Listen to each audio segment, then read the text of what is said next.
Hello दोस्तों, जय Hind. Smart knowledge में आपका स्वागत है। मैं मतीउल्लाह चौधरी एडवोकेट आज फिर हाजिर हुए हैं एक नए टॉपिक के साथ। दोस्तों, आज का टॉपिक है उत्तर प्रदेश राजस्व संहिता 2006 धारा 30(2) यानी धारा 30 उपधारा 2 यूपीआरसी 2006। ये नियम 26 है। दोस्तों, मिल जुमला गांठों का भौतिक विभाजन या बंटवारा के बारे में हम लोग सीखेंगे। दोस्तों, अगर आपको मिल जुमला गांठों का भौतिक विभाजन आपको करवाना है तो आपको जिला अधिकारी न्यायालय में आपको वाद प्रस्तुत करना होगा। वाद प्रस्तुत कौन करेगा? दोस्तों, मिल जुमला गांठों में कोई भी खातेदार जो अगर परेशान है वो व्यक्ति कर सकता है। जो करेगा दोस्तों वो आवेदक होगा। अकेले है तो आवेदक, वादी, और एक से ज्यादा है तो आवेदक या वादीगण, वादीगण का नाम, पता, पिता का नाम होगा। इसी प्रकार दोस्तों, एक है तो प्रतिवादी होगा, एक से अधिक है तो प्रतिवादीगण, नाम, पिता का नाम, गांव होगा। दोस्तों, उसके बाद दोस्तों गांव सभा को पक्षकार बनाना आवश्यक होगा।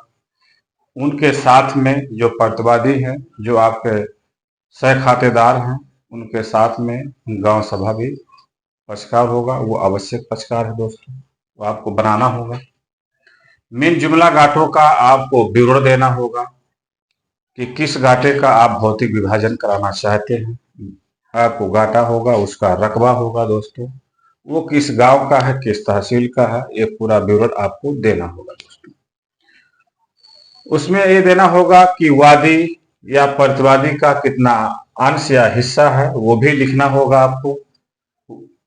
आप वाद पत्र किस लिए, किस कारण आपने प्रस्तुत किया है, दाखिल किया है वाद पत्र में, इसको भी आपको लिखना होगा कि आपको क्या दिक्कत है, क्या परेशानी है, किस कारण से आपने वाद दाखिल किया है, इसको भी आपको लिखना होगा। ये हो गया। वाद पत्र के साथ में आपको क्या क्या देना होगा।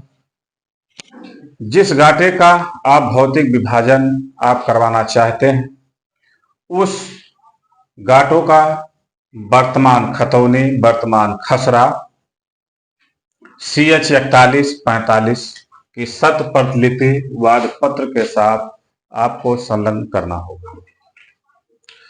दोस्तों, ये अक्सर हम सभी लोग सुनते हैं मिल जुमला गांठा। मिल जुमला गांठा किसे कहते हैं, ये कैसे बनता है? दोस्तों, इसके बारे में भी हम लोग अच्छे तरह से जान लेते हैं। दोस्तों, मिल जुमला, मिल जुमला दोस्तों ये एक अरबी भाषा है। दोस्तों, इसको अगर हम लोग हिंदी में समझें तो जैसे कुल रकबा में से कुछ अंश किसी व्यक्ति का है, कुछ अंश किसी व्यक्ति का है। दोस्तों, वही होता है मिल जुमला नंबर। दोस्तों, यह है मिल जुमला किसे कहते हैं। मिल जुमला अरबी भाषा है, इसका मतलब कुल रकबे में से कुछ अंश।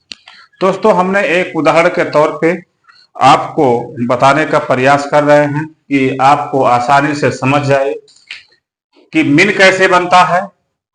दोस्तों, जैसे यह है उदाहरण के तौर पे खाता संख्या 3, गांठा संख्या 10, उसका रकबा है 0.850 हेक्टेयर यानी 0.850 हेक्टेयर।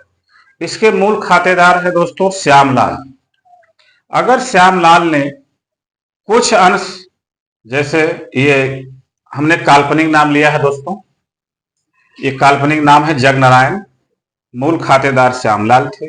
इन्होंने जगनारायण को इनके हाथ बेच दिया 0.290 हेक्टेयर। फिर एक है, ये भी काल्पनिक नाम है दोस्तों, इनको इन्होंने बेचा 0.326 हेक्टेयर। दोस्तों, ये होगी बैनामे से मिल आ गया। अगर ये कोई गांठा अगर ग्राम सभा की है या नवीन पड़ती है, अगर कोई व्यक्ति अगर पट्टे से पाता है, जैसे मान लो इतना बड़ा रकबा है, तो इसमें अगर 2 लोग 3 लोग या 4 लोग को जो भी अगर पट्टे से मिलता है तो उसमें भी मिन लिख उठता है कि गाटा संख्या मिन इतना रकबा दोस्तों। लेकिन दोस्तों ये कई खाते में चले जाएगा। अभी ये तो साधारण नंबर था 10, साधारण नंबर का खाता संख्या 3 था, वो एक ही खाते में था। लेकिन जब मिन बनेगा दोस्तों तो ये जो जग नारायण है, ये गाटा वही रहेगा, 10 मिन खाता उनको दूसरा मिल जाएगा, उसमें हो जाएगा 10 मिन हो जाएगा, खाता अलग हो जाएगा, उनका नाम हो जाएगा। ये बाबूलाल हैं, इनका भी अलग खाता मिल जाएगा, गाटा 10 मिन हो जाएगा, ये रकबा इनका अलग हो जाएगा। शेष जो बचेगा इनका बचेगा दोस्तों 850 में ये 290, 326 निकल गया, 234 यानी 0.2340 हेक्टेयर इनका अभी शेष बच रहा है दोस्तों। यही अगर नवीन प्रति है या मूल खातेदार या अगर श्यामलाल जैसे हैं, अगर उनका है तो उनका भी शेष बच रहा है दोस्तों, तो मिन सब में लग जाएगा दोस्तों। ये मिन होता है। मिन एक होता है, जैसे दोस्तों गाटा संख्या 25 है, इसका भौतिक विभाजन नहीं हुआ था, लेकिन इसमें जितने खातेदार हैं इनका रकबा कितना है इसका विभाजन हो गया है दोस्तों। 25 का रकबा कितना है, उनका क्षेत्रफल दोस्तों लिखा रहेगा, उनको अलग खाता नंबर मिलेगा। 25 खा है, 25 खा का भी रकबा अलग रहेगा, खाता अलग रहेगा। 25 गा का है दोस्तों, 25 गा रहेगा, उसका रकबा जितना रहेगा अलग रहेगा, अलग खाते में रहेगा। और भी रहेगा तो और भी हो सकता है, घा अंगा चा छा जा झा और भी हो सकता है दोस्तों। और कहीं पे किसी किसी तरह इसलिए लिखा रहता है, जैसे 28 आ बा सा दा, और भी अच्छा रहेगा अगर खातेदार ज्यादा है तो ये दोस्तों ये है मिन जुमला नंबर। इसका नक्शे में जैसे अगर आप देखेंगे ये है 25, तो नक्शे में आपको सिर्फ 25 मिलेगा। 28 आबासा है तो सिर्फ 28 मिलेगा, उसमें आपको का खा गा घा अंगा या आबासा दा नहीं लिखा रहेगा दोस्तों। लेकिन उसमें प्रत्येक खातेदार का रकबा खाता नाम अलग अलग रहेगा दोस्तों। तो इससे विवाद बढ़ता है कि किस व्यक्ति का ये अस्थाई पता नहीं होता है कि का कहाँ हिस्सा है। हिस्सा तो क्लियर है कि इतना हिस्सा है, लेकिन ये नहीं है कि इसी जगह पे का है खा का है। तो ये विवाद दोस्तों, ये विवाद बनने की संभावना बनी रहती है दोस्तों। और भौतिक विभाजन हो जाने से दोस्तों उसमें अलग हो जाता है, उसमें क्लियर हो जाता है कि किसका कहाँ है दोस्तों। तो भौतिक विभाजन होगा दोस्तों। और एक चीज आपको इस पे बहुत ज्यादा ध्यान देना है दोस्तों, सिर्फ मिन जुमला गाटों का ही विभाजन धारा 32 के अंतर्गत होगा दोस्तों। अगर साधारण गाटा है जिसमें मिन नहीं लगा है, जिसमें का खा घा नहीं है, जिसमें आ बा सा दा नहीं है दोस्तों, उसका विभाजन 32 में नहीं होगा। चाहे उसके और सह खातेदार एक से अधिक क्यों ना हो, चाहे उनके भाई हो चाचा हो दोस्तों, अगर उसमें मेन का खा गा घा आ बा सा नहीं है तो वो इस धारा में नहीं होगा दोस्तों। ये धारा है उत्तर प्रदेश राज्य संहिता धारा 116-17 दोस्तों। ये नियम 106 से 108 के बीच में बताया गया है, नियम 106, 7, 8, 9 के बीच में दोस्तों। जब इस धारा पे आएंगे दोस्तों तो पूरे नियम के साथ में दोस्तों देखेंगे। मैं आपको इस दोनों में अंतर बताने के लिए आपको मैं समझा रहा हूं। साधारण नंबर जैसे मान लो दोस्तों 20 का हमने उदाहरण लिया है, 20 है, इसमें चाहे एक से अधिक ही क्यों ना लोग हों, लेकिन इसका इस धारा में विभाजन या बंटवारा नहीं होगा। ये धारा 116, 117 के अंतर्गत उप जिलाधिकारी महोदय के न्यायालय में ये वाद दाखिल होगा, ये वहीं से उसका बंटवारा होगा दोस्तों। ये वाद पत्र जिला अधिकारी न्यायालय के में दाखिल होता है दोस्तों। जिला अधिकारी महोदय उप जिला अधिकारी के यहाँ वो भेज देते हैं फाइल को। उप जिला अधिकारी महोदय संबंधित तहसीलदार को भेज देते हैं। तहसीलदार कानूनगो और जो हल्के के लेखपाल होते हैं उनके पास ये भेज देते हैं दोस्तों। जब कानूनगो लेखपाल को वो मिलता है दोस्तों वाद पत्र फाइल, कानूनगो लेखपाल मौके पर जाते हैं, सभी पक्षों को बुलाकर समझेंगे कि कौन किसका कहाँ कब्जा है, कैसे कैसे मतलब आप लोग इसको कब्जा किए हैं दोस्तों। वो समझेंगे, समझाएंगे, एक योजना तैयार करेंगे जिसको आरसी प्रपत्र 5 में बनाएंगे दोस्तों। फिर सभी पक्षों को सम्मन देंगे दोस्तों, सम्मन देंगे कि 15 दिन के अंदर किसी पक्षकार को अगर कोई आपत्ति है तो आप आपत्ति प्रस्तुत कर सकते हैं दोस्तों। अगर आपत्ति अगर नहीं आती है तो कानूनगो लेखपाल पक्षकारों को सुलह समझौते के आधार पर निस्तारण करने का प्रयास करेंगे। परंतु अगर आपत्ति आ जाती है किसी पक्षकार का कि जो ये आरसी प्रपत्र 5 में योजना बनाई गई है उससे वो संतुष्ट नहीं है दोस्तों, आपत्ति देता है, तो आपत्ति आने के बाद कानूनगो निस्तारण उसको नहीं कर पाते हैं तो कानूनगो लेखपाल महोदय जिला अधिकारी महोदय के न्यायालय में मामले को निस्तारण के लिए भेज देते हैं दोस्तों। मामले को जिला अधिकारी महोदय पक्षों को सुन करके दोस्तों उसका निस्तारण करते हैं दोस्तों। लेकिन इसके बीच में ये निस्तारण के पहले कुछ बातें हम लोग और सीख लेते हैं दोस्तों। जब ये बंटवारा होता है तो यथासंभव जिस व्यक्ति का जहां कब्जा होगा देने का प्रयास करेंगे दोस्तों।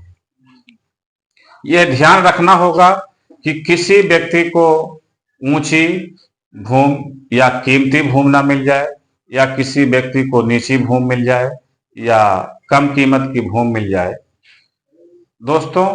किसी को ऊंची नीची कम कीमत की ज्यादा कीमत की नहीं होगा।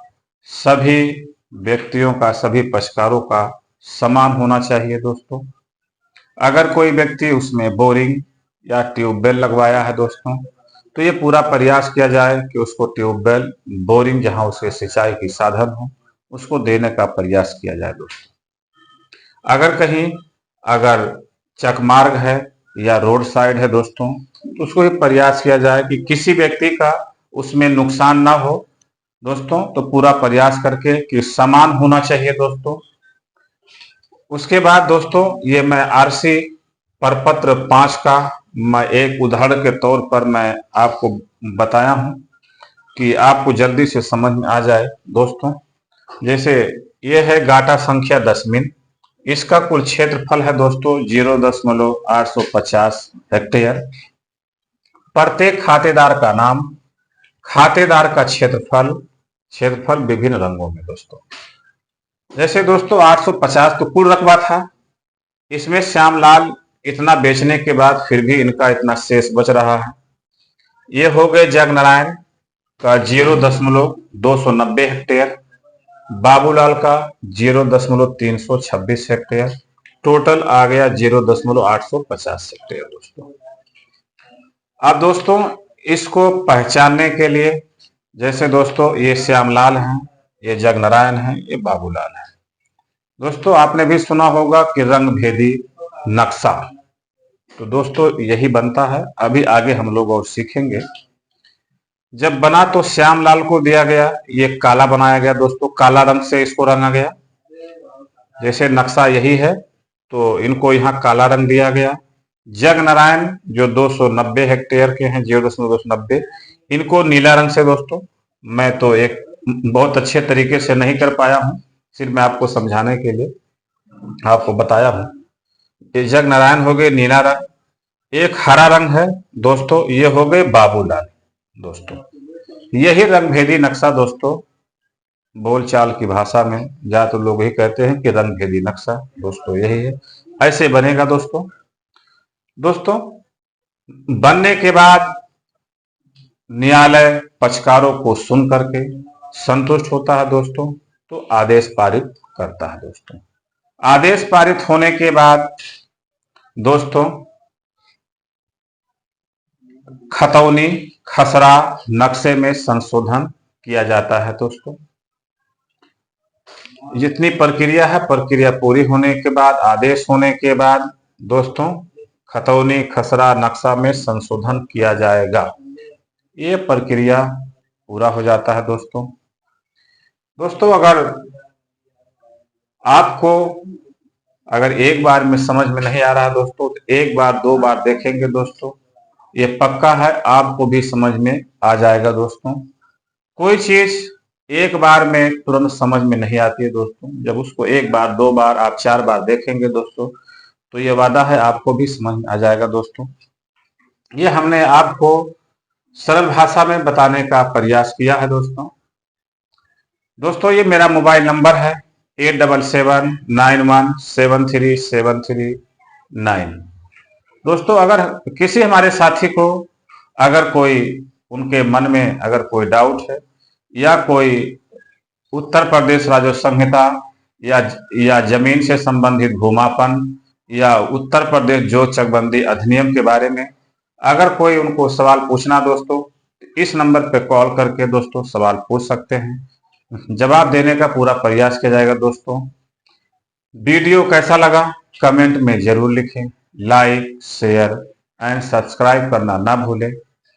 बेल आइकन का बटन प्रेस जरूर कर दें दोस्तों, ताकि आने वाले हर महत्वपूर्ण वीडियो का नोटिफिकेशन आपके पास सबसे पहले पहुंचे। जय हिंद।